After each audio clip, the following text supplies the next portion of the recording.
Bonjour and welcome to all of you comic book geeks, readers and collectors. This is the one which is the best day of the week. Oh, come on guys. The new comics, and it was a big one. I'm going to make a joke, just going to get on with it. It was a big one. I must have got 20 odd this week, and I've got a nice top 10 spread out of all that. A mixture: DC, Dark Horse, Marvel, Boom, Image, all in the top 10. And do you know what? I love it when it's, as the actress said to the bishop, I love it when it's a spread like that. Sorry, I couldn't resist it. Just couldn't resist it. If you haven't been here before, I will be trying to make this week's top 10 comics entertaining. And out of those top 10, I will do a deep dive on the top 5, and that is where all the spoilers are going to be. And it's going to be after my little homemade scroll that I drew myself, painted myself, and inserted into my YouTube video. So if you haven't picked up your stash yet, your haul, or your haul, or your, however you pronounce it, your haul. If you haven't picked up your haul, yeah, your stash, I think it's better, or your pickups. I don't know why I went a bit camp then. I don't know why, and I don't know why I'm clutching my pearls as well. Normally, my hands are everywhere. Yes, top 10. Top 5 are going to be the deep dive, where we take a little closer look at the gorgeous artwork. We will talk about storylines as well, obviously, but the top 5 comics and my book of the week will be after the little scroll.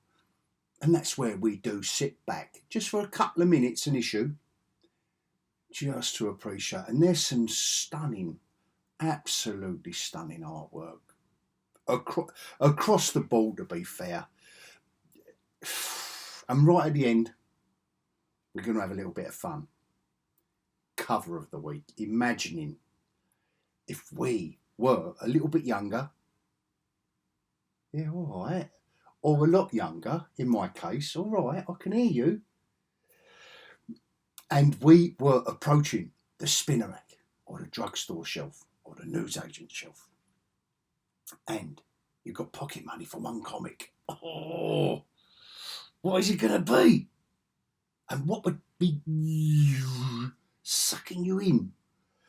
Oh, the glory of comic book covers, I think, has gone. I think especially the big two, well, no, all of them, actually. No, I can't lay the blame on the big two. No one needs a cover to attract attention anymore, because you're ordering it in advance.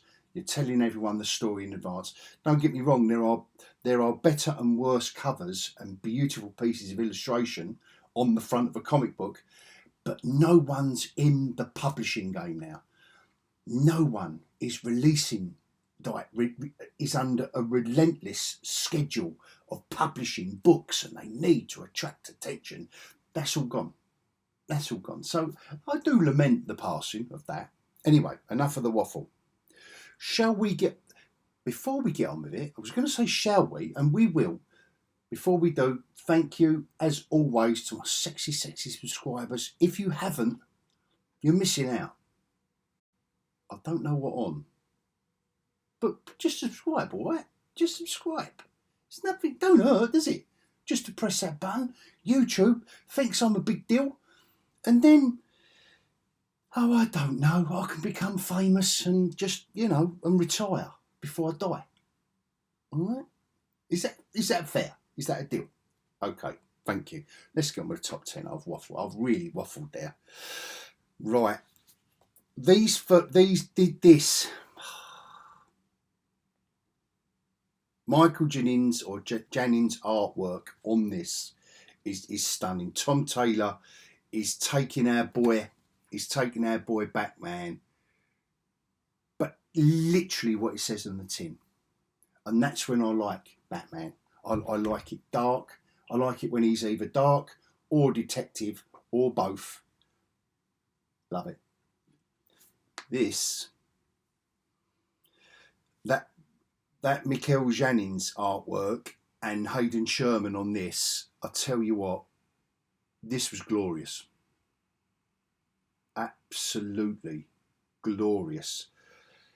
It was just this and the next book up were all competing to be in the deep dive. But I think I've done Wonder Woman before in the deep dive and shown off.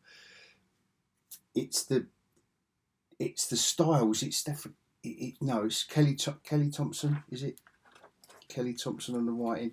I don't know why I get her and Stephanie Phillips. Kelly Thompson and Stephanie, they're both girls. That's why I get mixed up. Forgive me. Kelly Thompson and Hayden Sherman on that book. Wow. Both of their storytelling capabilities and their artistry is, by the fourth issue here, has gelled so nicely. I get it. I'm in. I'm on board. From Marvel, this Hickman, I think a lot of people are saying that Hickman is phoning it in. Right. Only because normally Hickman gives us such a convoluted, drawn out kind of round the houses and up the bridge and down the other side and through the valley and down the dale and up the mountain. My God, he gives us a diagram and a map and a graph. In this, he's going, Wolverine snicked, kill. And you know what? And it's called Revenge. So, you know, the clue is on the title's on the tin. And it does exactly what it says on the tin. And I think it's got a lot of people a bit aggravated, like, oh, come on, where's our graph? You know, where's the map? We don't know where he is. You know, he's in Siberia. I don't know why I'm doing the camp thing again. But at least I've got my hands going. Now, I think a lot of people aren't enjoying this. But you know what? I am celebrating this book again because Hickman's took a day off. He's took a day off. He's a talented writer. He's got an imagination. And he's just given us a Wolverine story. Snicked. Sometimes it can be Hulk smash. Sometimes it can be Wolverine snicked. Just, guys, relax and enjoy yourself. Sometimes it hasn't got to be a 10-year multi-title spanning saga of such heavy, dire consequences that we're, oh my God, we get to the end of 10 years and it's like an ordeal. No, give us, I'm nearly going to swear then, a little bit of casual profanity that the algorithm would disallow. Anyway, Mark Millar on this book, awesome. This is the best of what he's doing. He's doing the Nightclub 2 with he's gone over to Dark Horse now, so he's doing Nightclub 2, Magic Order 5, and there's another number 2 in there. No. Come on, take it. This is serious. If I can be serious, you can. There's another number 2. I shouldn't keep saying it, should I? Anyway, this is the best one out of the lot of Mark Millar's stuff. I really do enjoy this. He really lets his imagination go. In this issue, it's this character here and the 3 demons that have been... It's kind of like his backstory. So, and then, anyway. Now, I picked up Wolverine 2 this week. Now, thanks to my old mate Mandy, hello to you, over there on Threads and on YouTube, all of the relevant, check her out. She's a bit of a DC. She's a bit of a DC shill, but I'll allow it. I'll allow it because she loves the stuff. And it comes from her reviews come from the heart. What she likes, and she tells it how it is. But it was her that made me pick up this week and go back and get that. And I do concur, Mandy. I concur that this is it is in and of itself just what was the description she used? Oh, I need a brain fart tonight. It was a bit too late in the video. It's a I forget. I'm gonna have to write it down, aren't I? Anyway, it is what it is, and it does what it. And it's because I enjoyed Benjamin Percy's writing on something else, where she said, "Well, check out Helvery, a gimmick." That's the word. Even though it's a gimmick title, and it kind of is. It kind of is. It's a lot of fun, and again, sometimes you can just step back. Why so serious?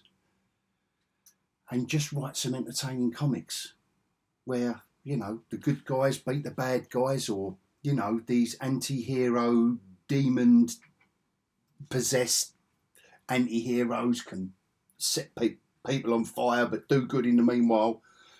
Why not? So thank you for that, Mandy. Picked that up and enjoyed it. So, on to my top 5. This is creepy. It's dystopian, and it's a great story. We're going to have a deep dive on these, so I'm not going to go too much into the story. Dan Mora, Superman. That's all you need to know on that one. Chichetto on this. In this issue, Craven, we're kind of getting Craven the Hunter. I'm loving Chichetto's take on Craven the Hunter. Actually, I just love the guy's art, and that's why we're going to have a look at it. This is a beautiful comic. Stunning. Stunning artwork. I've been up and down and off and on with this one. Overall, I'm going to say, yeah, I'm on board for it. I'm on board. Just keep Chichetto on it. Hickman, just get on with it a little bit. That would be good, you know. If we could wrap up this storyline before I die, you know, get to issue 80 or something, before I die, wrap up the storyline you started a year ago, that would be great. This, beautiful. Absolutely beautiful. Hyde Street, where there's a demonic presence on Hyde Street, and they take souls from down to, you know, there's a competition for souls. I don't know how else to describe it other than what a beautifully rendered piece of comic book artwork. And yes, I will be wallowing in this one. Ivan Rice, Danny Mickey, and Brad Anderson, those three. Jeff Johns' storyline, obviously great. A Twilight Zone. It really does give that old feel of that narration that Rod Serling, weren't it? Twilight Zone. Anyway, it doesn't matter. You know, do you remember those old series where you get the narration? You know, this is a street where evil lives and stuff like that. And anyway, so Jeff Johns is doing his bit, but followed up by the artistry of those three guys. Absolutely breathtaking. Breathtaking. And it would have been Book of the Week, but Book of the Week is another Wonder Woman book. Look, two out this week, and this is simply a beautiful comic. In all seriousness, I know I have fun with all of this, and we've got to, and this was fun. Don't get me wrong, this was entertaining. But I will be serious, and I will say that this was a perfectly paced, a perfectly pitched comic, just in and of itself. Just this one. Even if you haven't read the first 16, yeah, read this one and you're on board. You know what's going on. And I love that. I don't know whether that was intentional or not. I don't think it is. I don't think it is, because no one does that anymore. No one does. I remember in the old days, with old Stan Lee and Marvel, it used to, I don't know about DC, but with Marvel in the Silver Age, it used to be within the first 6 pages of every issue of every comic, you needed to know everyone's superpowers and what they did last issue and where the storyline was. You by page 6, you need, and I do miss that. And now I'm getting older, I do kind of need it, because sometimes I do forget. With the amount of comics we all buy now, or a lot of us buy now, you kind of forget. Anyway, this team up of the Wonder Girls, I think someone online called them the Wonder Girls, or a character in this issue called them the Wonder Girls. Love it. Love these 3 characters. I'd love to see a mini-series of these 3. You notice I didn't say a regular ongoing. No, not an ongoing. Give me, just do a 6-issue mini-series once a year. Different art team, different writer, different creator. Just do that. Don't do an ongoing, because it will just get the same old. But this was a comic. This was a comic. Beautiful in every sense of the word. From the writing to the storytelling, Samper, exquisite art. Him and Mora are DC's golden children. In a way, they are beautiful comic book artists. And I know I do get excited, and I know I go on. It's only because I love the stuff. Love it. When artists nail, and it's not easy to do superhero artwork. It's not easy. You don't just sit down and do it. Horror, I think horror comes easier. Maybe sci-fi does, with suits and space suits and aliens, and you can just get away with things. Superhero artwork, yeah. I think. Just my pure personal opinion. Let me know in the comments if you disagree. I'm sure you will. No, not that many of you disagree, to be fair. Anyway, I hope you like that. That's the top 10 for this week, and there was a lot of books, so that's your top 10. I'm not saying everything else was crap, but that is the creme de menthe of this week.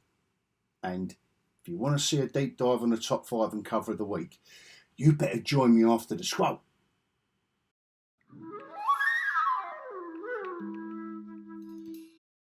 Okay then, gang. First one up, In Bloom. I think I've done the first issue of this as well. I don't know if it was in the top 5, but I certainly did mention it. These guides,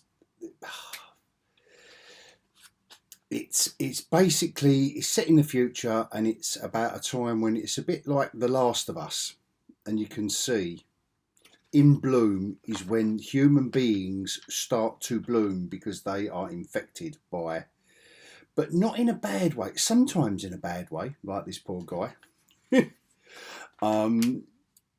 But mostly when when a human gets in bloom in this futuristic story, it's a good time. It's a good time. So this war veteran, this is our main character, scarred by war. This is the backstory, and I love the artwork where it had an ethereal kind of context to it, because obviously it's set. These are obviously his memories, and here's his partner. He's a detective, or a police detective.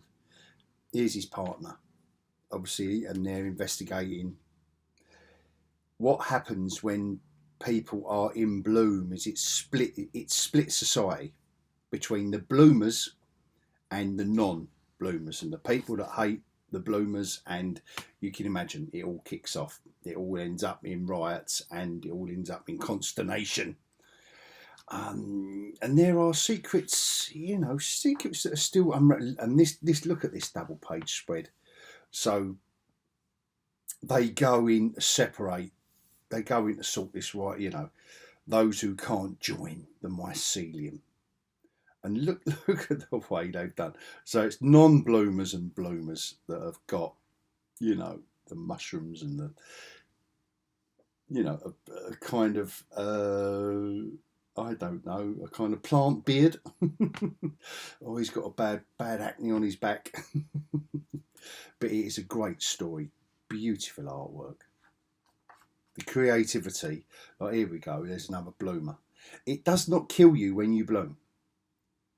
It's just a different way, and it's a way that humanity is dealing with this new.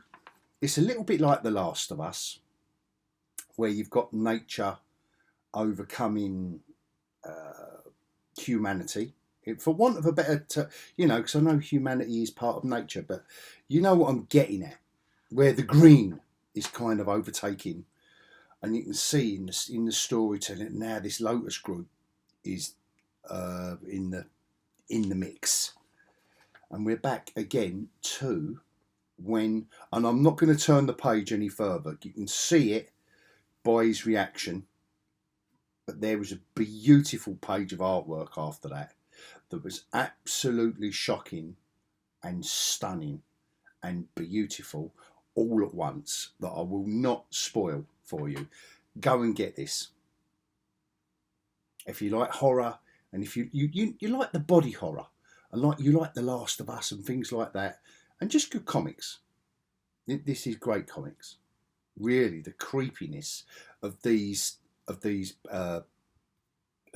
memories of the backstory were really nice. Talking of beautiful artwork, it doesn't get better than Dan Mora, does it? And when he's drawing Superman, look at that. I am not, I just will say, I'm not convinced with this Lois Lane Superwoman thing. I don't know what it is about it I don't like. I really don't know. You know, does it level the playing field? You know, oh, she's just as strong as him now. It feels a little bit like that for me. Whereas in a decent writer's hand, which Joshua Williamson is, don't get me wrong, in a decent writer's hands, she is still going to be an equal to Superman, aka Clark Kent. It just feels a bit forced. I think that's what it is. It feels forced that she now has to have superpowers, so they're both equal. And oh my God, this is a new generation. And here I go doing that voice again. I don't know why. Anyway, this geezer wants Doomsday released into his custody, and Superman ain't having none of it. And it just gives Dan Mora. Just gives Dan Moore an excuse to show us his beautiful artwork. It's a great comic. Don't get me wrong. I've had my little whinge about Superwoman, and I don't like the premise of it. We've already got Supergirl. Here's old Doomsday. I did like this though. I did like this little dynamic here with, I forget her name now, but this is the new Lex Luthor who can't remember what he did, all the bad things he did, and it's like she calls him Lexi. Lexi? I don't know why they weren't a question mark. And then they're all a bit awkward. Look, all the little lines. They're a little bit awkward. Anyway, moving on. Lex Luthor's daughter moves it on. And she still calls him Lexi. All the way through. So this just looked like Dr. Manhattan. So I'm sorry, Dan, Mr. Mora. I've sung your praises, but that just looks like, even the eyes, that just likes Dr. Manhattan. So I don't know what was going on there. But other than that, look, the artwork is stunning. Just beautiful stuff. Absolutely beautiful stuff. He does get angry a lot nowadays. I'm not the biggest Superman fan, but one thing I've noticed is the boy gets angry a lot nowadays. I think they've got to literally calm him down and calm down on that. Look at that for a double page spread. Look, Doomsday and Superman together to fight off. I think his name's Radiant. Like, he's an enemy from the past. Like I say, I'm not the biggest DC or Superman fan, so excellent stuff. Nevertheless, excellent stuff. Beautifully, Joshua Williamson, Dan Mora. Planet Doomsday, Superman. Come on. You're not going to get a lot better than that. And keeping on the superhero theme, I don't know if I've done a deep dive on an Ultimate Spider-Man issue as much as I like Chichetto's artwork, but there's actually stuff in this issue to show how beautiful, what a beautiful job he's done of this issue. So you've got the old, what's his name? This is Peter Parker's kid. Peter Parker's been kidnapped, but this is the old, the symbiote. So this is the Ultimate Universe's version of the symbiote that's helping out Peter Parker's kid to be Spider-Man, replace Spider-Man in the meanwhile, and blah blah. But the Ultimate Kraven, the Hunter, and the Mole Man are superb. And Chichetto's designs for Kraven, I love. Look at this art. Look at this artwork. And they've gone to Savage Land. And basically, and like I say, spoiler alert. So Kraven has got Harry Osborn and Peter Parker under his spell, so to speak, and kidnapped. And he's going to launch them into Savage Land and hunt them down. That is the premise. That is the whole entire setup, which is simple. I love it. Thank you, Hickman. I think Hickman he's taking a day off. Do you know what I mean? Again, but he's not really in it. But Mysterio, again, it's lovely colouring and artwork, beautiful stuff, reflection in the Mysterio's helmet. Look, love it. Love it. It was really, really good stuff. And again, he's such a menacing. How Hickman is writing Kraven just makes sense for a new modern audience. What he wants, what he's after. And you do feel the threat. You feel the threat. Mole Man is just there to kind of narrate in a way. But you do feel the threat of Kraven. Great art. And this, once him and Harry get dropped into the Savage Land, look at, this is where it all kicks off into glorious artwork. I love the kind of speed. What's it? Look at this. Oh, excellent. Just excellent stuff. Yeah. Excellent stuff. And then back into town, and the boy is whipping through, and look who he meets. Oh my God, it's the Black Cat's daughter. Yeah, because the Black Cat was a man in the Ultimate Universe, and now the Black Cat is now the daughter of... Yeah, anyway, it doesn't matter. He's meeting the Black Cat. Stunning art. But nowhere near as stunning as this piece of comic book artwork. Nowhere near. No one can touch this book this month. It's set at Christmas. It's a shame. This feels like it's a month too late. Like it's a month late, but nevertheless, set on Hyde Street. It's a Twilight Zone. All of this narration is your Twilight Zone voice, your Rod Serling. And here's a guy dressed as Santa who's robbing people's houses. Look, kid, look, Santa Claus. No, he's just robbed your house and made you cry. Anyway, our little character here. What's his name? Anyway, it doesn't matter.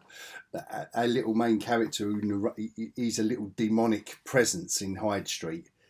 That's gonna, and old Dr. X-Ray Specs it's wonderful stuff. Look, you just see him here. No words. This is the bit I love. You can hear the sounds of Christmas. Piranha people, look, that's a little play on those fish. Do you remember the fish pets you could get back in the day? Oh, it was great, wasn't it? All those little fish pets,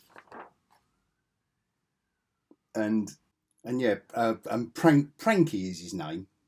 So old Mr. X-Ray Specs has just been feeding them a finger and, you know, human flesh, but there's there's so much going on. But the artwork is absolutely stunning. And the inking, the artwork from Ivan Rice and Danny Mickey's inks and the colouring from Brad Anderson. Look at this stuff. It's stunning. Look. Oh, beautiful. Just that one panel of comic book artwork. Beautiful. Anyway, how they're tracking down, how Pranky and X-Ray Specs are tracking down that they dress up. He's dressed up as an elf. He's going, look, a bit theatrical, don't you think? Oh, to track down the bad man that's been stealing, that's being a Grinch at Christmas. A glorious, absolutely glorious story. Jeff Johns obviously nailing it storytelling wise, and artwork wise. Imagine having your stories rendered by Rice, Mickey and Anderson in this way. Look, I run out. To be fair, I should get the dictionary out and just try and find words to describe how beautiful this artwork is. You can overlook, in a way, you can overlook it when it's panels of talk, because obviously it's quite wordy.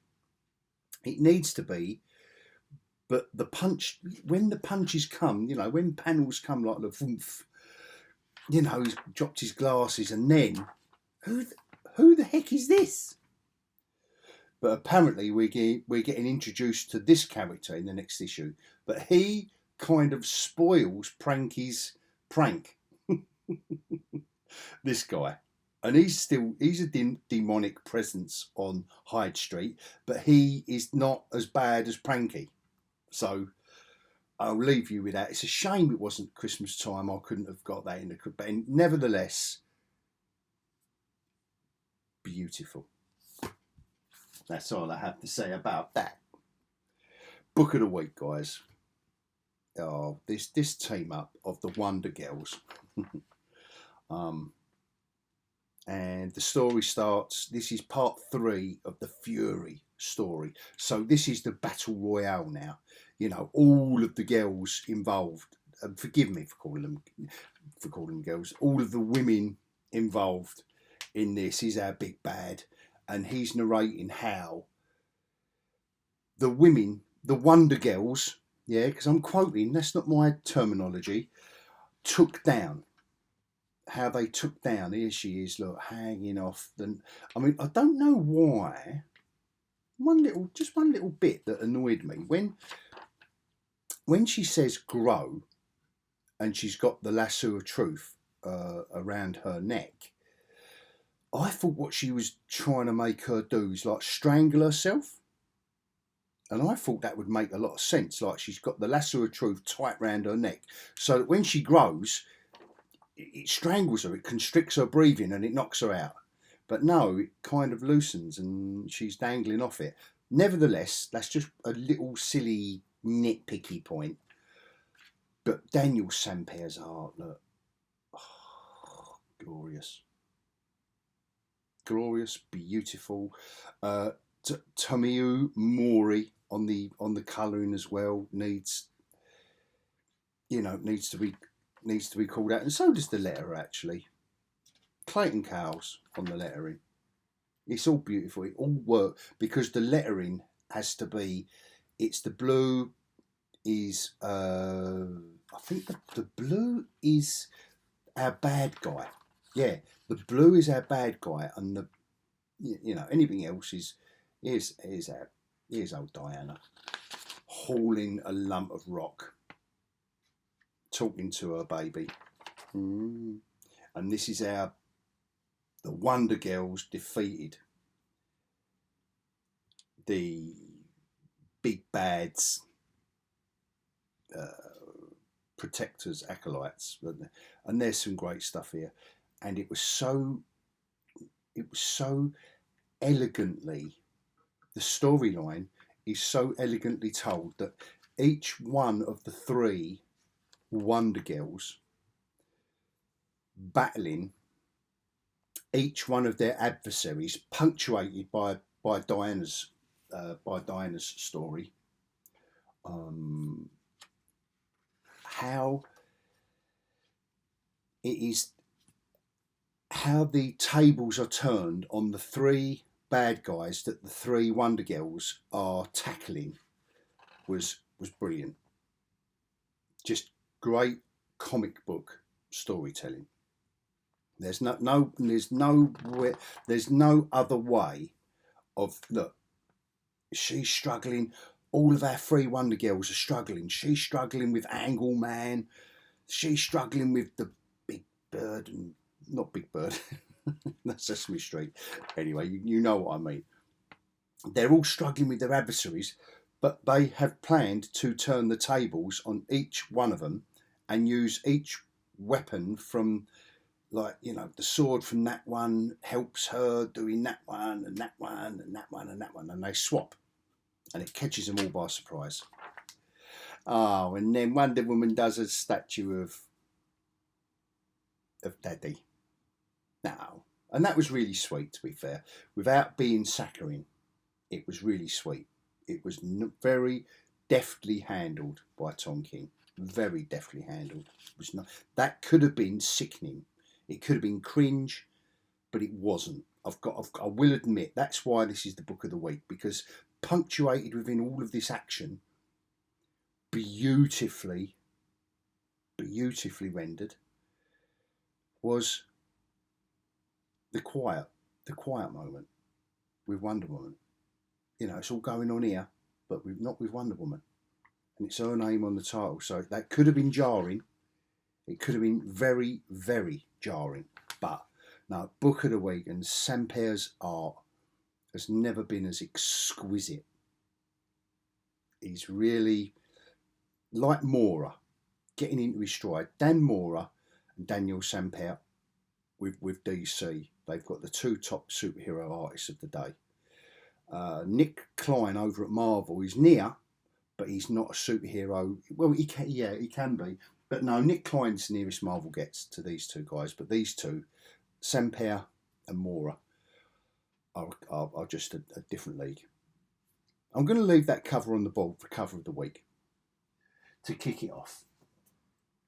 Obviously, this is dated now because it's not Christmas, but nevertheless, the colouring, the artwork, the colouring, it's an impactful, and the more you look at it, with a Santa head and entrails and a rib cage and a reindeer's head and two elves' head, the more you look at that, I know it's out of date, but the more you look at it, the more that is a horror comic cover, and it's a beautiful thing with the fire bursting out of the hearth. I really like this cover. I really like Craven's imagery from Chichetto. Little bit static though. Little bit static. You can't beat a Superman flying at the cover. Don't know if that's it's Dan Mora. I really enjoyed this Helverine. If you're going to call a comic Helverine, you might as well have Wolverine's son, whatever his name is. He's on fire. You might as well have him on fire, mightn't you? And there's more fire. There's a lot of fire, actually. There's a lot of fire in these covers. But you might as well have Batman on fire. Look, Mikel Janin's just spot on artwork. Who is this? Got claws, fire, claws, Batman. Oh, he's under the cosh there. Oh my God. Wonder Woman again. Hayden Sherman, but he's, I don't know if they're F-16s or I don't know what they are. But anyway, that is a great. It's just a great shot of someone riding a monster through a cityscape, and it's all kicking off. That's a very cool cover. We don't know what's going on, but Wolverine is steaming. He's steaming. And he's in the dark and he's steaming. And it's Greg Capullo. And as always, Lee Bermejo with the look at that. That's how you sell a horror comic. That right there is how you sell a horror comic. But what's cover of the week? What was the one? Static. He's on fire. He's on fire, and these are good. Static. Oh, I can't help, Lee Bermejo here. Wolverine, it's definitely not up with Spider-Man as much as I said I love Chichetto. I love the grim. I love the grim, the girls, the Wonder Girls and Wonder Woman in the rain. Oh, what was that film? Where they're all in the submarine and it's they're all in the rain at the beginning, and they're being given their orders. And there are some comic book references in it as well. It was a Tony Scott film. Anyway, let me know in the comments if you followed me this far, guys. Let me know in the comments. It was a Tony Scott film set in a submarine. Oh God, I'm having a proper brain fart now. I've got to admit, it's gonna be. It's Hyde Street. It's not this one quite really. Again, Static. These two, I know they're both on fire, and it's this one. It's just great. It's just beautiful. That's just going to drag you to the comic. And so I know that's quite controversial, guys. I know that's quite controversial, but I'm going to go for Bermejo and Epitaphs from the Abyss as cover of the week. I just think this is glorious compared to everything else. This octopus monster literally trying to break in through your bedroom door or your front or your lounge door, your front room door, whatever it is. Love it. That's my cover of the week, and apologies if that's controversial. And if you have followed me this far, let me know the answers to what that film was, please. Crimson Tide, I think. Anyway, if you follow me this far, thank you so much.